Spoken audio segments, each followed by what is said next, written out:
بسم اللہ الرحمن الرحیم۔ زیارات ایران بالخصوص شہر شیراز میں مزار پرانوار حضرت عبداللہ خفیف رضی اللہ تعالیٰ عنہ۔ فارس میں آپ کے بعد ایسا یکتائے روزگار کوئی شیخ نہیں ہوا۔ آپ اپنے عہد کے مشائخ کے شیخ تھے، گویا کہ آپ کا تعلق شاہی خاندان سے تھا، لیکن 20 سال تک ٹاٹ کا استعمال کیا۔ اس کے علاوہ بے شمار سفر کر کے عظیم المرتبت بزرگوں سے شرف نیاز حاصل کیا۔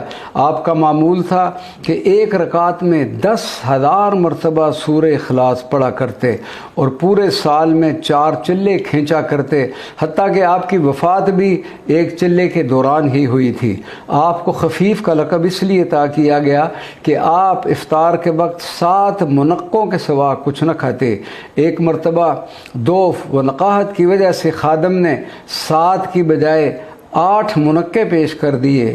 آپ نے گنتی کے بغیر کھائے، لیکن اس رات آپ کو عبادت میں وہ لذت حاصل نہ ہو سکی جو اس سے قبل ہوا کرتی تھی، اور جب صبح آپ کو واقعے کا صحیح علم ہوا تو آپ نے اس خادم کو غصہ میں برخاست کر کے دوسرا خادم رکھ لیا۔